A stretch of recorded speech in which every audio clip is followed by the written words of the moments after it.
What's up, YouTube? Welcome to another video. In this video, we're going to actually go through some charting, and we're going to talk about the macro of Bitcoin and altcoins. And then also, too, I want to give you, I think it's going to be three strategies that I use that are really, really simple technical strategies. So I guess this would be technical analysis to spot entries and spot bigger moves.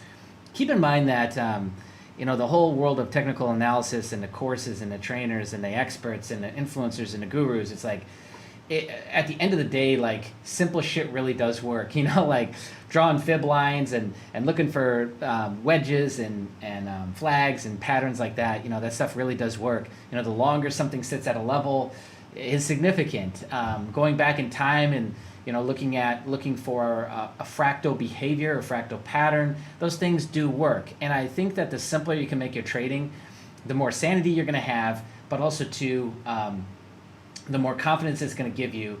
And when you start and build a base from that, then I think that it is a much better place to start versus so many people, they dive into, basic support resistance, then they get into fibs, then they quickly, before you know it, they're in Elliott wave, and then they're in all these abstract moon cycles and all this shit. And it's like, again, we need to look at things simply, and measuring where the sentiment is of the market and the psychology of people, I think everyone is really good at if they just let themselves be. And I think that's a simpler thing matched with some common sense to see like what's going to happen. So let's start at the top, right? I don't want to chime on for too long. Video sponsor is Prime XBT. Prime XBT is a Bitcoin in, Bitcoin out exchange that allows you from anywhere around the world to trade on crypto majors, as well as commodities like metals, as well as indices and Forex. So we're talking currencies, things like that, other majors in other countries as well. This is a huge benefit because for a lot of people around the world, they can't trade these assets. It's not like if I live anywhere in Asia, I can just pop into my accounts and trade US stocks or things like that. So it doesn't have like every single stock, but it's got enough of them, and it's got the majors like the S&P, NASDAQ, etc. And you can pretty much do this with most major countries. And I know that they're adding new pairs all the time. And the benefit is that I can come in with Bitcoin. So as I grow my Bitcoin and as I continue to do really well there, and I want to diversify, which is usually the first thought people have, is now I can start to get some exposure to different indices and risk assets across the planet. So I think it's an amazing platform that still feels really familiar and isn't too foreign in terms of like how complicated and convoluted some of these bigger brokerage and trading accounts start to get, especially in America. And very simple to get started. Takes you a couple minutes just to sign up. The first side-by-sides we've got in the first significance that I'm going to share with you, and hopefully you can spot this out already, but I've got Litecoin versus Bitcoin and ETH versus Bitcoin. So if ETH versus Bitcoin moves, what does that really tell us? That tells us ETH or Bitcoin is moving. A lot of times it means ETH is moving, right? Right now, specifically, it means ETH is moving, and Bitcoin really isn't. So the longer Bitcoin moves sideways, we know this, alts tend to run, ETH tends to run, and it gives a window of opportunity to have these kind of like alt sessions in between, right? In between a consolidation period of Bitcoin trying to find more momentum. So right now we've seen it in a big way. I mean, we could also too, by the way, we could bring up Bitcoin dominance, which maybe I'll do in just a sec. I don't have that pulled up. We could look at Bitcoin dominance and we see that is trailing down. So we see Bitcoin dominance trailing down, ETH, Bitcoin trailing up. Well, what does that tell us? Well, it tells us that ETH is running right now. Okay. And so if we were to just look at those two things, we'd just say, oh, okay, ETH is running, no big deal. But if we start to look at other, let's say if I don't know what ETH is considered, right? Maybe silver. Litecoin is, no, because Litecoin was the silver. I don't know what ETH is considered, but like if Bitcoin's gold, then one of these is silver and one of them is like maybe palladium or copper or some shit. But Litecoin's one of those in the metal comparison. And so if ETH is moving, then what happens if we start to see, and what does it mean if we start to see that Litecoin is actually waking up against Bitcoin? Well, it actually tells us that Bitcoin as a whole is at risk, and across the boards, there's a sentiment shift and a run happening against Bitcoin. So that means that Bitcoin's dominance is at risk of being flipped. Tomorrow, next week? No, who knows? I'm just saying, like, in general, like, this is how a flippening would start. Who is it going to be? Who cares? There's just let it go. All we know, and the only data point that we can see, is that Litecoin versus BTC is also waking up. And ETH versus Bitcoin is waking up. Now, what blows my mind is so many people say, oh, ETH Bitcoin chart is so worthless to look at. Kinda. I mean, I wouldn't be using it to really gauge entries and stuff, maybe. But I definitely would be looking at it for a macro perspective because, all right, why does this matter now? If we go back in time, where's our 2017? There it is, right here for ETH. It's really, really good. I don't think it's as good for Litecoin, for ETH as it is for Litecoin. I mean, that literally was the top of freaking the CME listing, wasn't it? Wasn't it December? Oh, I think it was December. Was it the 13th? Yeah, December 13th or 14th. That's at least when the news broke that CME futures are going to launch for Bitcoin. And then, blah. So that makes sense that as Bitcoin's dropping, bang, Litecoin against Bitcoin runs up to one of its highs, okay? But yeah, there's a lot of other highs that happened through 2019. Now, let's look at ETH versus Bitcoin here. And here we go. Our high hit in June. So let's tag that really quick. Here is our Mac Daddy all-time high, right? Yep, okay. Which, talk about crash cycle chart. Pretty good representation of that. But there's a lot in between that. But look at where we're at now, right? 0.06. So when you hear people saying that it could run to 0.1, it's not too far out of the question. 0.1 is right here. So outside of like tagging this little area, we probably got some square ups and some things to fix up here, some gaps to fill. But then, yeah, 0.1 is right there. That's why people are talking about that, is because this could just melt up there real quick. And all it would take, like in 2017, it took Bitcoin falling, but it doesn't necessarily have to happen here. And if you look, this is in 2018. It's not like Bitcoin was falling here. This was, what, January 31st? I don't remember a pullback happening with Bitcoin specifically. And Bitcoin and ETH technically could run pretty well together, and this still runs up. We saw that earlier this year in the January zone. I think we saw a little bit here too. So in general, though, it means that ETH is predominantly running over Bitcoin, right? And so, yeah, we've got these key levels to keep an eye on, but this is like clearly woken up. So next question to ask is, okay, well, if ETH was, I mean, what was it back here? What was the old top? 1600, something like that? You know, if that was the top for ETH to be 1600, and ETH is where it's at now, over 3,000. So what does that mean now? Where does that put ETH? Well, this is where you get the 8,000 to 10,005 estimates, price estimates.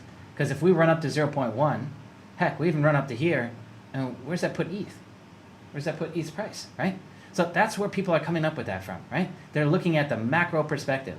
They're looking at how is this asset performing against another asset. And Litecoin, this is way weaker, don't get me wrong.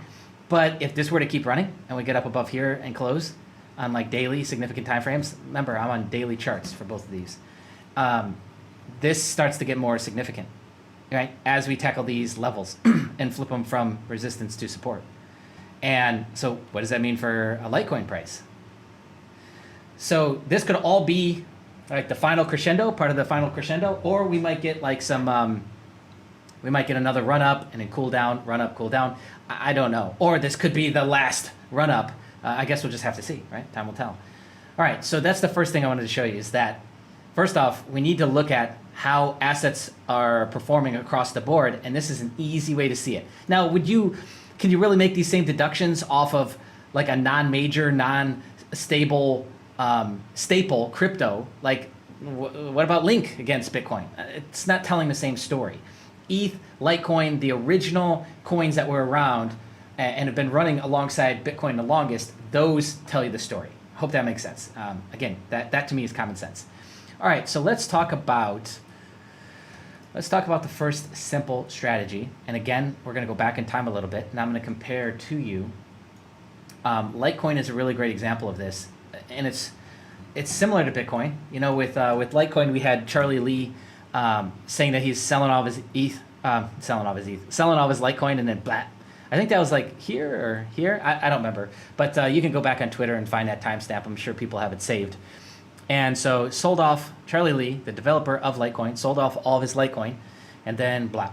And Bitcoin looks pretty similar. Bitcoin CME happened, right? The futures officially launch. CME and then a little bit later CBOE. And then blah, okay? Took a crap. And then, yeah, we've got a little baby pump and a little bit, and then flatlined, flatlined, flatlined. And it looks like a giant bowl if you zoom out, because now, look. And what does that remind us of? It reminds us of good old Qualcomm. Literally, the internet bubble is right here. Let's get rid of this. We don't need him. The internet bubble is right here. Here's your blow off top, right? $99. $99 in 1999. No, January. Oh, January 3rd, 2000. That would have been interesting, hey? 99, symbolism. But, yeah, so, and it's like, man, how is Qualcomm ever going to get back up there, right? Internet's dead. Internet's dead. Internet's dead, right? And if we zoom out, what do we see? Not a bowl, okay? But we see it slowly starts to grind up, right? And then we blow off above what was resistance on the way down. And then we go above that, and we take another run. So we take another stab at it, and then we fizzle out. And before you know it, $99 was our top. Oh my God, would you look at that? We're way beyond that. Where's 99? We should have tagged it. Let's tag it back here. Here is our all-time high for Qualcomm. So this is really just a perspective thing, is because like you weren't around, a lot of you weren't around in 99. I wasn't investing at the time, but I remember all this shit hitting the fan, and like everyone talking about how this new thing is dead already. I remember hearing about the blood in the streets. I remember watching, CNN and the news channels and hearing about all this, just like you remember 9/11, right? It's the same kind of shit. But here's that 99 level that, oh my God, we would never get above again, ever again. Took a long fucking time, 2000 to 2020, 20 years, right? It's not like you'd want to be holding onto this asset, that you bought at the top and just hold it through this whole time. That would have been a shitty fucking ROI. Just to get another 37, if you sold it at the top, another $68 per share price. Yeah. But the point is that nobody could have seen this going again and running. And this is a offline, I guess you could say, kind of asset. This is a traditional stock. This is legacy markets. With Litecoin, people really weren't looking at that, and the perspective is different because, again, crypto is going to change the world kind of narrative. But the point is the same, is that, you see these blow-off tops, and people are like, oh my God, how could we ever see that again? Well, here we are. Here's the two levels I just marked. Here's the first top. Here's the second top. So what do you know? Fucking A, dude. We just broke through it. Well, these are 3-day. Let's break it down to, let's go back down to a day. And there you go. So we're sitting above the first one. Keep challenging the second one. So the simple strategy that I want to share with you is this is a huge ass timeline. Okay, this is 2017 to 2021 for crypto, which is a long time because every month is like a year for crypto. So the significance of this is we break above this one here, okay? Break above, bounce, we confirm, right? We show that this level is respected. That's not a good bounce. Try that again. Break above, bam, bam, and then up, continue up. So from an entry standpoint, like these things really wouldn't be that hard to figure out. Oops, that's fib. Doot. All right. So put stop just below that hair. I wouldn't want to go below that one, but what are we running towards? We're running towards all-time highs. You could fib and try and get some fib levels off of maybe this guy to this guy, right? This guy to this guy, and playing imaginary that this is the existing top, and you could run some fibs, but that that's what you'd be looking at for an entry. Is again, like if we broke back down below this, it would signal what? Well, it would signal that a resistance from 4 years ago, is very strong. So it's like, talk about an obvious play, like who wouldn't take this risk to reward? Risk 2% in the trade, and even if you had it right down there, right? Bring it down there. I don't know what your upside would be. Your upside is basically air, okay? But you could do fibs, you could do a lot of different things at this point. Or just leave it open-ended. Because again, like if this is the start of the last phase of this super cycle, or if this is just the next leg up, regardless of what your narrative you want to paint on this, we should not be coming back below this, correct? So as soon as it goes, respects this level, that's our entry. So on the retest here would be your entry, bang.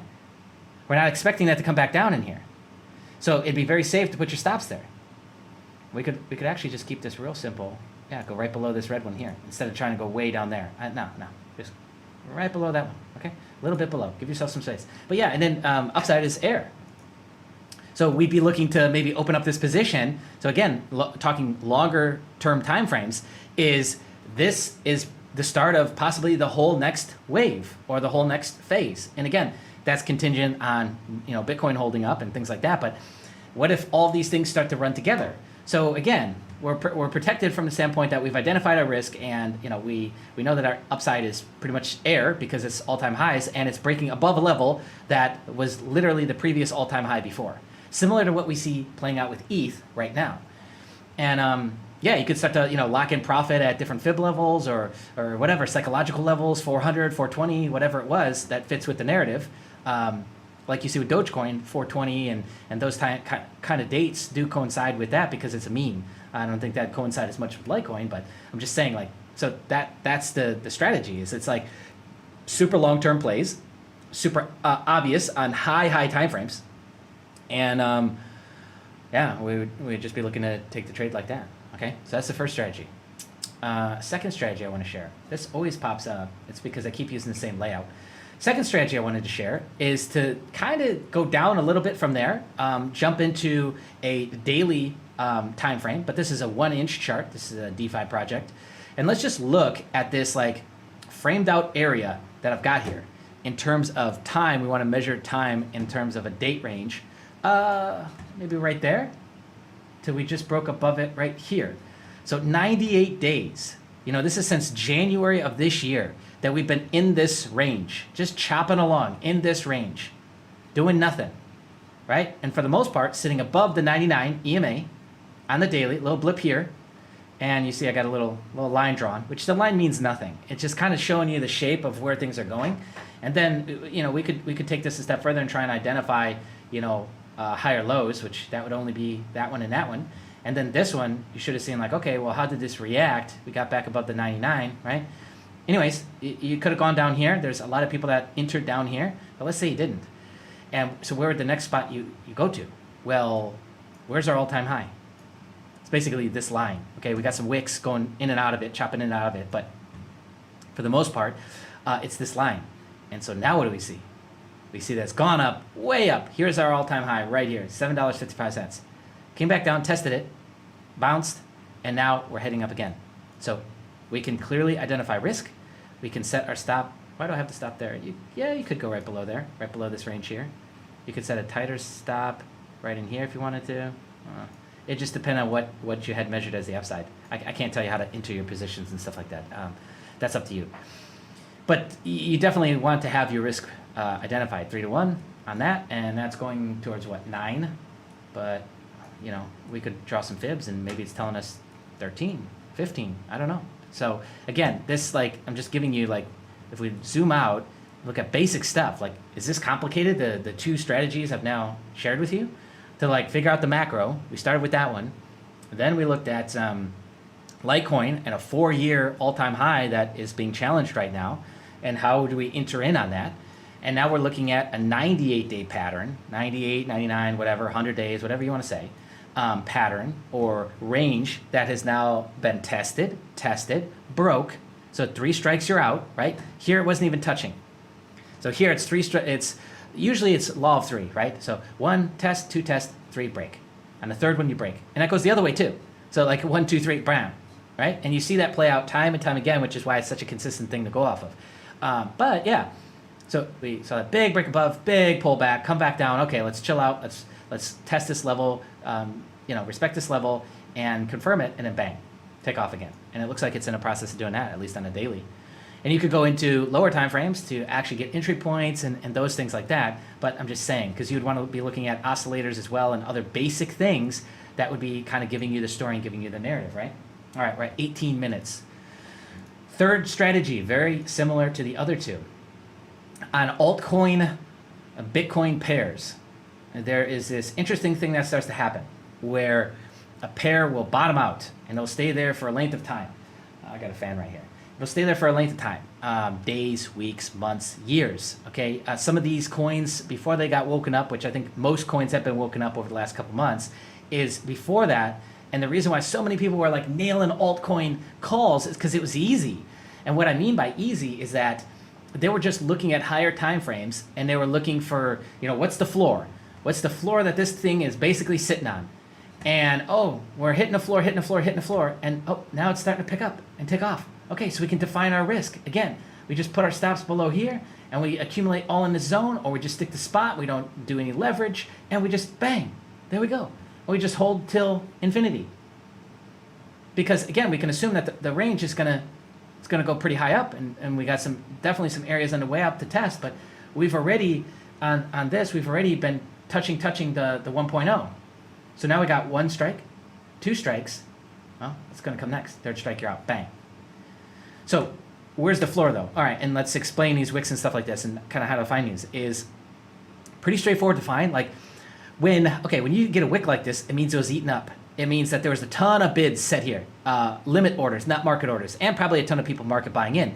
But it just means that this is psychologically, 0.5 is an important-ish level. And that's where a lot of people are like, oh, okay, that's 50% of whatever. So maybe that's all it is, 0.5 psychological level. And so a lot of this got bought up, just like in the beginning, extended over beyond the other way and got bid up. It got eaten up. Here's another one kind of touches it. We got all these we got this whole base and this whole bowl. Look at this, inverse. This is cup and handle right here, bang. Hasn't really developed the way that you'd want it to, but it looks very much cup and handle-ish. And yeah, we've got this huge bowl here, which could easily carry on, and we could easily see a parabolic curve occur out of this. Where are you? Curve. There it is. Start here. Bang, look at that. This could just continue on. Oh, that kind of took out my guy there. Don't really want that. And so as it goes up, it could come down and test this parabolic. But a lot of coins, a lot of alts are kind of looking like this. They've got like a little parabolic that could start here and then bang, and really go nuts and take off. But yeah, this sat here for date range wise. Let's look at that. And how long was this sitting on this kind of floor here? 20 days, almost a month. Long time. I mean, during the same time, nobody was hearing shit about YFI, all the updates, all the stuff that they were pushing out, and all the commits that they were pushing out on the repository on GitHub and all that. Nobody cared, because to everyone, Wi-Fi was dead. Okay, so then it starts to wake up a little bit, and that's what we look for. And then we can, based on this, we start to say, okay, woke up, and then here's your retest. Okay, so there's your entry with your clearly defined risk, and then bang, we open up a position, whether spot or margin, whatever, and then you'd still be in that right now. But this is an easy one to spot, is just kind of find that area on a chart, on a daily, a 3-day, heck, even a weekly if it's old enough. And where's that area where just price seems to like magnet down to that and suck down to that level, tons of wicks to the downside. And then we've got a long period of time where it's consolidating, which 20 days for a DeFi project I think is a lot, because those guys are pumping out updates all the time. And then, yeah, look to the upside. Okay? And I think that's it, right? That was all 3. That was 1, 2, 3. Yeah, there you go. 3 simple strategies that you can apply right now. Doesn't require you to go take a course. Doesn't require you to, learn from the gurus or follow the gurus. Just simple shit that you can identify yourself right now and put to the test and start to spot out some opportunities. And the good thing about it is you'll spot a bunch of missed opportunities, which it still acts as a learning lesson. So it's like, oh, yeah, man, saw this. And okay, so if I were to want to enter this, where could I then look? We could look at a couple different places, retest the 99, if this parabolic, we could be looking down here. There's all kinds of levels that we could then kind of tag out as important, set some alerts, and just watch as price develops. Or we could pick an upside level and just say, forget all this, and do similar to what I showed you with Litecoin, and just say, like, maybe it's this black line. This line looks pretty good, actually. So we got some squaring up that happened here. We got it touching here. Right, here's the base of the candle, no wick, touching there. So what if we just chose this, because it's obviously an area of significance, and we just said, okay, well, when this pops up, bang, bang, then we'll be looking to enter on this test and then take it for a ride. That confirms that the parabolic is still in place, and fits our thesis, blah, blah, blah, whatever trading rules you've got. So I hope you get the point. If you like this sort of thing, I do want to shoot more videos like this. Just comment below, let me know, and like it, share it, dislike it, whatever you want to do. Be on the lookout. More videos coming soon. Thank you so much for watching. We'll see you next time.